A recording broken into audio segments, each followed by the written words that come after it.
So hello dear students, welcome back to this session of ICT Virtual Classroom. ICT Virtual Classroom के session में आप सभी का एक बार फिर से स्वागत है। आज की क्लास में बात करने जा रहे हैं क्लास 9 साइंस सब्जेक्ट के ऊपर, कक्षा 9 विषय विज्ञान के ऊपर, जिसमें कि हम डिटेल में बातें करेंगे कुछ ऐसे इंपॉर्टेंट टॉपिक, ऐसे इंपॉर्टेंट क्वेश्चन के ऊपर जो कि हमसे एग्जाम में अक्सर पूछे जाते हैं। ठीक, तो अपना ध्यान जो है सामने स्क्रीन पर जरूर बनाकर रखें। ठीक है, हम लोग आज इस टॉपिक को अच्छे से कवर अप करने जा रहे हैं और जो कुछ भी डाउट्स होते हैं आप पूछ सकते हैं।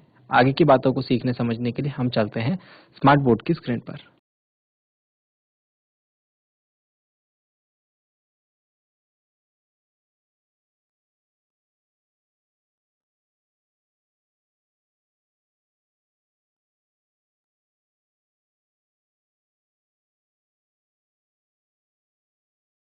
आंकिक प्रश्नों के ऊपर बात कर रहे हैं। चलिए तो एक क्वेश्चन लिखते हैं और इसका सॉल्यूशन देखते हैं। क्वेश्चन थोड़ा लेंथी है, ठीक है, तो मैं एक पार्ट में क्वेश्चन को लिखता हूं और दूसरे पार्ट में हम इसको सॉल्व करेंगे। क्वेश्चन क्या है? क्वेश्चन कुछ इस प्रकार है। दो लड़कियां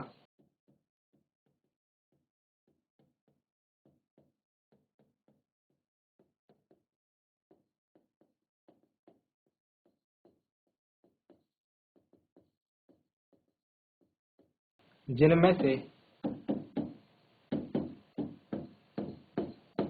प्रत्येक का भार 400 न्यूटन है,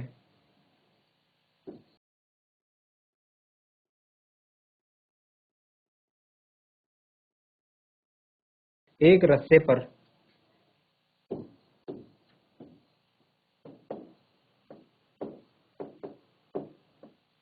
8 मीटर की ऊंचाई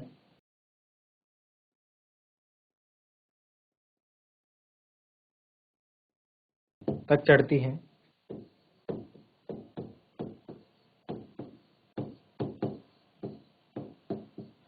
हम एक लड़की का नाम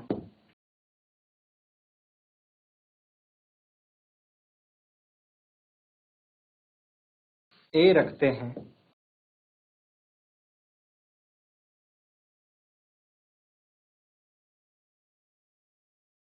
तथा दूसरी का बी।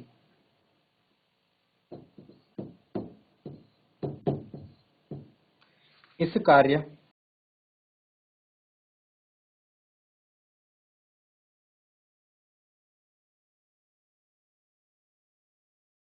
को पूरा करने में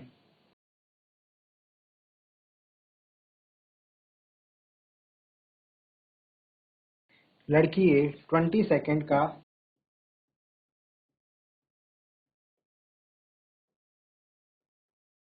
समय लेती है।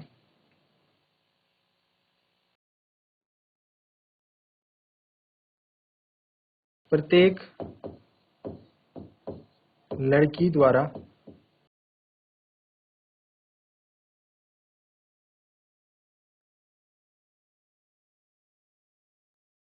व्यय की गई शक्ति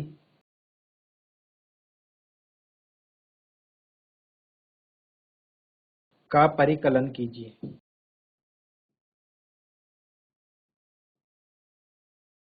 तो ये क्वेश्चन है, दो लड़कियां जिनमें से प्रत्येक का भार 400 न्यूटन है, एक रस्ते पर 8 मीटर की ऊंचाई तक चढ़ती हैं। हम एक लड़की का नाम ए रखते हैं और दूसरी का बी। इस कार्य को पूरा करने में लड़की ए 20 सेकंड का समय लेती है। प्रत्येक लड़की द्वारा व्यय की गई शक्ति का परिकलन कीजिए। ये हमारा क्वेश्चन है भाई। सॉल्यूशन देखते हैं इसका किस तरीके से चलेगा। सॉल्यूशन बात करते हैं, अगर क्वेश्चन में दी गई जानकारियों की तो हमें कुछ जो डिटेल्स दी गई हैं, वो लड़कियों का भार दिया गया है 400 न्यूटन, ठीक है, एक लड़की का नाम ए है और एक लड़की का नाम बी है, ये बात बताई गई है। 8 मीटर की ऊंचाई तक ये दोनों चढ़ते हैं, ठीक है। ए लड़की जो है इस काम को करने में 20 सेकंड का टाइम लेती है, ठीक है, और प्रत्येक लड़की द्वारा व्यय की गई शक्ति का परिकलन कीजिए। हमसे ये पूछा जा रहा है क्वेश्चन में। क्वेश्चन को थोड़ा समझने की कोशिश कीजिए, ठीक है, और इसको हम सॉल्व करते हैं। 20 सेकंड का समय लेती है। एक और पार्ट है इसमें, थोड़ा सा मिस हो गया मुझसे।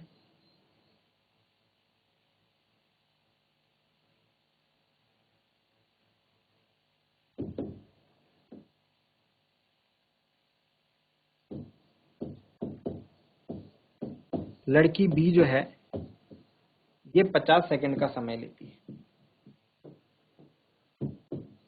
ये ऐड कर दीजिए आप क्वेश्चन में। बाकी हमको निकालना क्या है, शक्ति निकालना है। बाकी क्वेश्चन जो है एज इट इज रहेगा। ठीक है, जो व्यय की गई शक्ति का परिकलन हमको करना है। चलिए सॉल्यूशन पर चलते हैं। ठीक है, हमको एक और डेटा मिल गया है, लड़की बी जो है 50 सेकंड। फॉर्मूला जो क्वेश्चन में लगेगा, वो लगेगा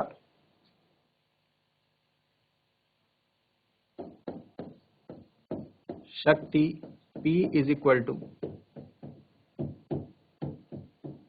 किया गया कार्य, जिसको हम W से डिनोट करते हैं, बटे लिया गया समय,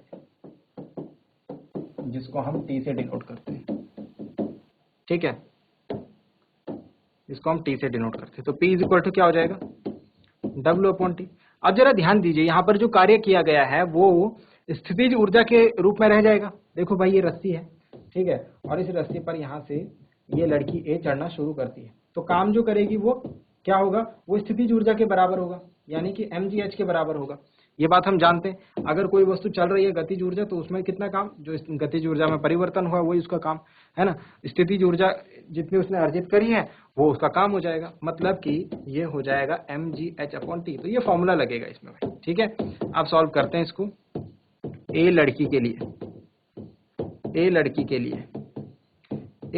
लिए देखो P इज इक्वल टू हो जाएगा mgh। m मतलब उसका द्रव्यमान, g मतलब गुरुत्वीय त्वरण। तो ये दोनों का मान हमको दे रखा है। mg का मान हमको दे रखा है, mg का मान दे रखा है 400। ठीक है, और हाइट कितनी दे रखी है, 8 मीटर। और कितना टाइम लगा रही है लड़की है, 20 सेकेंड। 20 दूनी 40, 20 आएगा। 28 जा 160, 28 जा 160 वाट। और अगर बात करें बी लड़की के लिए,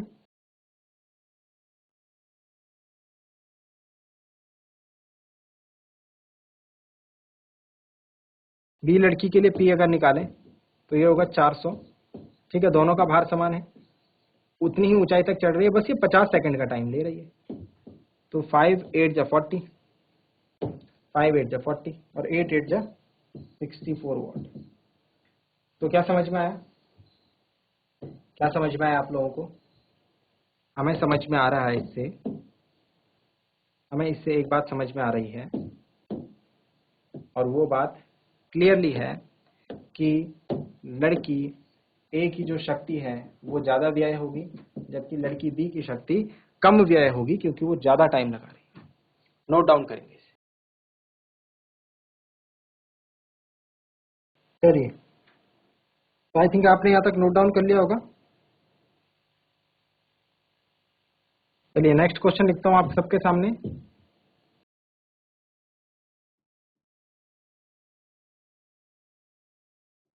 पचास किलोग्राम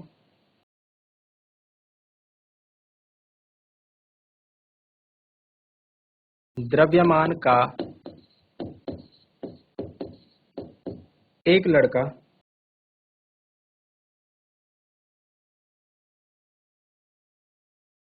एक सोपान, जिसको हम जीना कहते हैं,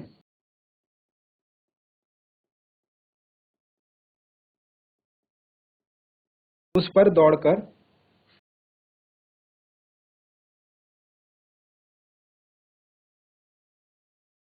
45 सीढ़ियां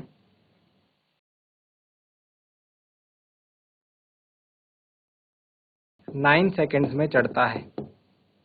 45 सीढ़ियां 9 सेकंड में चढ़ता है। यदि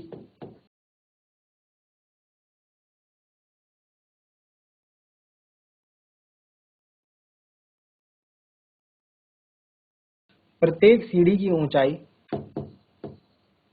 15 सेंटीमीटर हो तो, प्रत्येक सीढ़ी की ऊंचाई 15 सेंटीमीटर हो तो उसकी शक्ति का परिकलन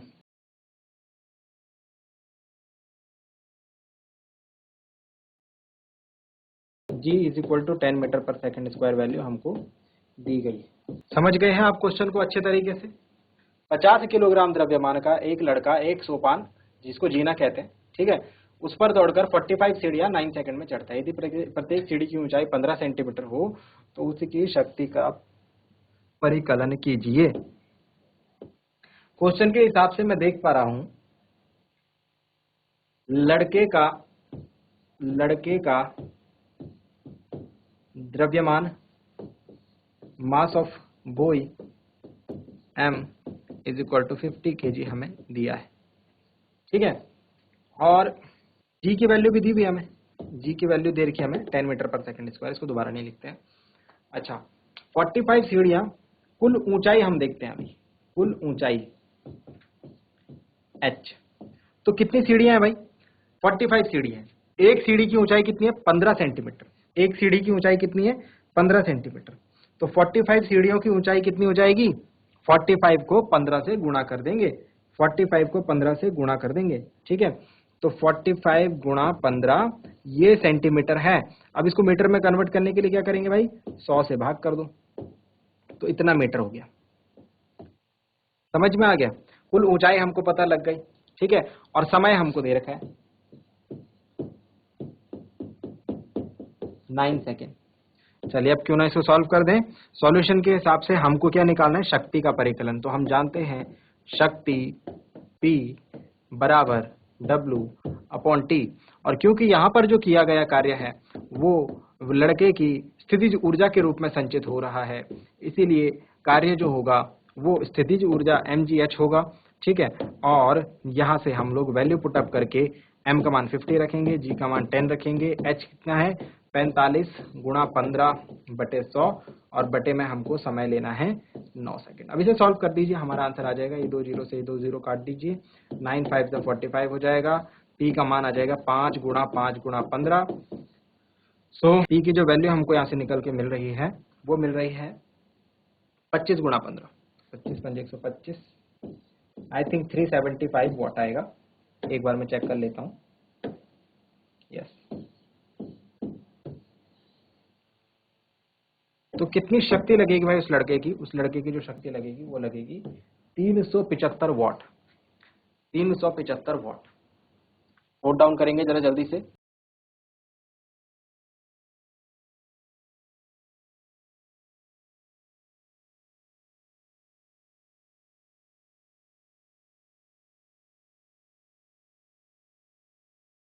एक क्वेश्चन और करते हैं जाते जाते, एक क्वेश्चन और करते हैं।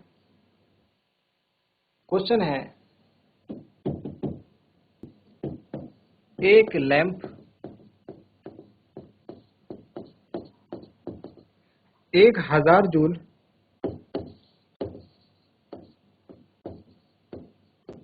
विद्युत ऊर्जा 10 सेकंड में व्यय करता है, 10 सेकंड में व्यय करता है, इसकी शक्ति कितनी है?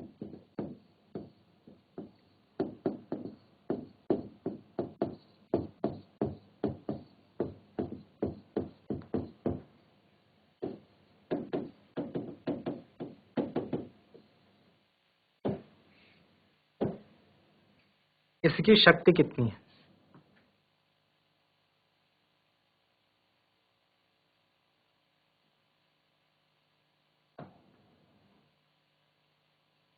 तो फॉर्मूला हमें दिया हुआ क्या है?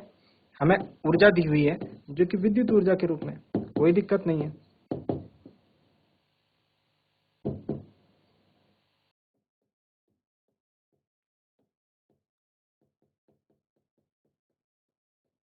वन 1000 जूल, ठीक है। और समय दिया हुआ है हमें 10 सेकेंड्स, 10 सेकेंड्स, ठीक है। 10 सेकंड का समय दिया हुआ है हमें, ठीक है। और हमें निकालना है शक्ति।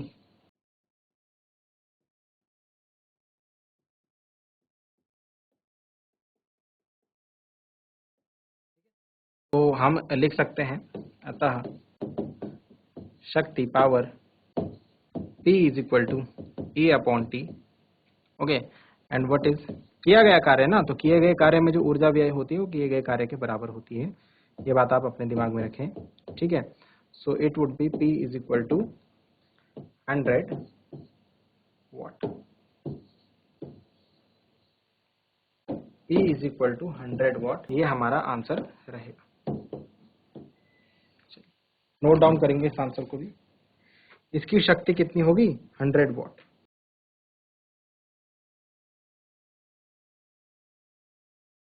ठीक है, जल्दी से नोट डाउन करेंगे फॉर नेक्स्ट क्वेश्चन। अभी हमने जो क्वेश्चंस करे हैं वो शक्ति से रिलेटेड करे हैं, पावर से रिलेटेड करे हैं। ठीक है, और पावर में हम काफी सारी चीजें जानते हैं। अगर पावर के बारे में अगर हम थोड़ा सा रिवीजन करें अपना, तो पावर को हम जानते हैं, पावर यानी कि शक्ति।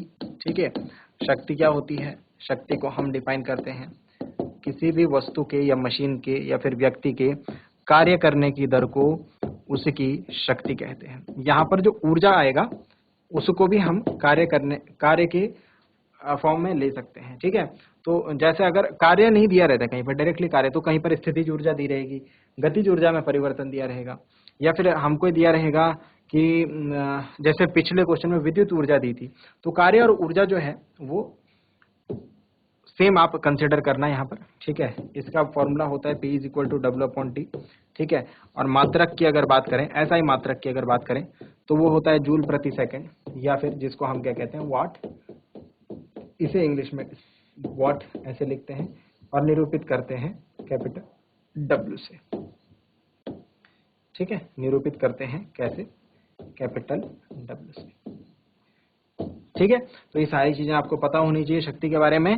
ठीक है, और शक्ति से रिलेटेड जो भी न्यूमेरिकल्स हमने करे हैं ये इंपॉर्टेंट है, आपके एग्जाम में कई बार आ चुके हैं और हो सकता है इस वक्त भी, इस साल भी आए आपके पास, तो इसीलिए इनको अच्छे से आप प्रैक्टिस जरूर करें। उम्मीद करता हूँ आपको आज की क्लास में जो बातें बताई गई हैं वो सभी आपके समझ में आई होंगे, आपको इंटरेस्टिंग लगी होंगी और कुछ नया सीखने को आपको आज की क्लास में जरूर मिला होगा। साथ ही साथ ये भी उम्मीद करता हूँ कि नेक्स्ट टाइम जब हम आएंगे तो आप इन चीज़ों को रिवाइज कर चुके होंगे और ये सारे कॉन्सेप्ट्स आपके दिमाग में अच्छी तरीके से बैठ चुके होंगे। तो अगली क्लास में मिलते हैं ऐसे ही किसी इंपॉर्टेंट और इंटरेस्टिंग टॉपिक के साथ। क्लास से जुड़ने के लिए आप सभी का बहुत बहुत धन्यवाद। Thank you very much and have a nice day.